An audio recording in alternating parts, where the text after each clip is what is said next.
मैं इरफान अहमद चक, state general secretary Bharat जोड़ो party और इंचार्ज में हूँ चीफ स्पोक्स पर्सन भारत जोड़ो पार्टी का। यह हमारे यूनुस साहब हैं और आज हमारे लिए खुशी का पैगाम है और जम्मू कश्मीर के लोगों के जो हमारे साथ जुड़े हैं उनको भी मुबारकबाद देना चाहते हैं कि जो गरीब डेमोक्रेटिक पार्टी थी वो उसके जो टॉप लीडर्स थे जो यूथ के वो पूरे हमारे साथ आज आ चुके हैं, जिसमें उनका स्टेट प्रेसिडेंट था या स्टेट वाइस प्रेसिडेंट था या डिस्ट्रिक्ट प्रेसिडेंट था और उसके बाद जनाब हमारे ये समाजी कारकुन हैं। तो बेसिकली हमारे जो इसके स्टेट प्रेसिडेंट थे उनका ताल्लुक कुलगाम से है। जो आज हमारे पास ये मार्च छोड़ रहे हैं मोहम्मद रफ़ीक साहब हैं, मलिक रफ़ीक साहब हैं, ये यूथ प्रेसिडेंट थे जम्मू कश्मीर यूटी के। और उसके बाद मोहम्मद असलम साहब हैं, ये डिस्ट्रिक्ट प्रेसिडेंट थे। और उसके बाद फयाज़ अहमद गणेश साहब हैं जो यूथ के स्टेट प्रेसिडेंट थे ये गरीब डेमोक्रेटिक पार्टी के। रफ़ीक साहब जो हैं इसके साथ ये सोशल एक्टिविस्ट भी हैं। और आप देखिए इंशाल्लाह आगे, जैसे हमारी आज गांदरबल में एक मीटिंग एक थी जिसमें 500 हमारे जो लोग थे उन्होंने कहीं ना कहीं ज्वाइन किया। और उसके बाद आने वाले दिनों में जम्मू कश्मीर के हर कोने से, कश्मीर वैली के हर कोने से लोग जुड़ रहे हैं और हमें खुशी हो रही है क्योंकि आपको इस बार पार्टी का जो मैनिफेस्टो उसके बारे में बताना चाहते हैं। हमारा इस पार्टी का जो है वो बिजली का खंभा है, स्ट्रीट लाइट्स एक्चुअली, लेकिन इसको बिजली का खंभा कहा जाता है।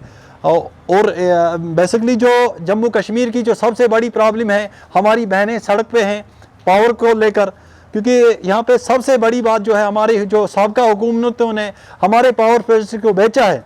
और हम ये नहीं कहते कि हम वापस लेंगे, लेकिन हम कहते हैं जो इसका जो पैसा आता है हम गरीब लोगों के AY BPL कैटेगरी के जो लोग हैं, जो हमारे गरीब लोग परेशान हैं, हम उनकी फ़ीस को भरना चाहते हैं। और CSR जो NHPC यहाँ पे घोटाले घपले कर रही है, बाहर की एनजीओ से मिलके वो यहाँ के हमारे पैसे को लूट खसूट कर रही है, जिसमें हमारे एजुकेशन का सिस्टम जो है वो ठीक होना चाहिए। हमारे जो एजुकेशन हेल्थ सिस्टम है, क्योंकि हमारे जितने भी पहाड़ में रहने वाले लोग हैं, सिटी के रहने वाले लोग हैं, सब परेशान हैं। और सबसे बड़ा जो मसला है जम्मू कश्मीर का वो बिजली का है। और उसके बाद मैं बोलना चाहता हूं कि 370 जब टूटा तो हमें कुछ लगी थी कोई नई उम्मीदें, क्योंकि हमारा जो डेली वेजर्स हैं मनी एक्ट जम्मू कश्मीर में लागू होना चाहिए। जैसे कि हम आपको बोलना चाहते हैं कि होम गार्ड की जो तनख्वाह है 27,000 दिल्ली में मिल रही है और 2700 जम्मू कश्मीर में।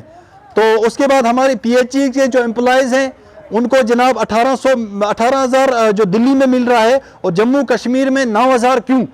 उसके बाद जनाब ऐसे ही हमारे फ्लड डिपार्टमेंट के हैं, हमारे आशा वर्कर्स हैं, हमारे जो आंगनवाड़ी जो हमारी बहनें हैं। तो इस तरह से जनाब हमारे जितने भी हैं हॉर्टिकल्चर डिपार्टमेंट के हैं, फिशरीज डिपार्टमेंट के हैं, जितने भी हमारे ये लोग हैं, कहीं ना कहीं हम आते दिन इनको सड़क पे देखते हैं और हुकूमत ने इन पे बैन लगाई है कि आप कोई प्रोटेस्ट नहीं करोगे। हम करते हैं हुकूमत का वेलकम, लेकिन हमें बताइए ये बात कि कश्मीर एक अमन का पैगाम है, क्योंकि कहीं इस्लाम में बंदूक उठाने से कोई मसला हल नहीं होगा।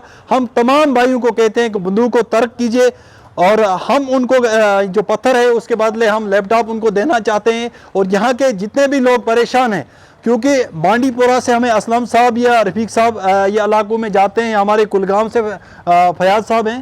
तो ऐसे ही मतलब ये चीज़ है कि हमारे जितने भी लोग हैं ग्रास रूट लेवल पे काम करते हैं और ये देखते हैं कहीं ना कहीं इनके आंखों में जो आंसू हैं वो हमें भी मतलब ये चीज़ है कि बहुत बुरा लग रहा है। और उम्मीद है कि आने वाले दिन में जो है भारत जोड़ो जो पार्टी है इसका काम यही होगा, भारत जोड़ो और नफरत छोड़ो। क्योंकि हम हिंदू मुस्लिम और सिख ईसाई को आपस में लड़वाना नहीं चाहते हैं, बल्कि हम उनको कहते हैं कि मिलजुल के रहे। या हमारे जो गुजर भाई हैं, पहाड़ी हैं, कश्मीरी हैं, जिस तरह से यहाँ के साबका सियासतदानों ने इनको आपस में लड़वाया, लेकिन हम कहते हैं कि ये भेदभाव की सियासत बंद होनी चाहिए। अब गरीब के 2.5 लाख कश्मीरियों का आपने कब्रिस्तान भर दिया, हमारे बहनें बेवाएँ होगी। और इसके बाद हम यही चाहते हैं कि हमें बंदूक नहीं चाहिए, हमें गोली नहीं चाहिए, हम बोली से बात करना चाहते हैं। और मसला कश्मीर जो है वो यही है कि यहाँ पे बेरोजगारी है, हम टेररिज्म के बदले अब टूरिज्म चाहते हैं, हम नौजवान को देखना चाहते हैं। मैं आपको एक बात बोलना चाहता हूँ कि अगर 10 साल पहले की बात की जाए,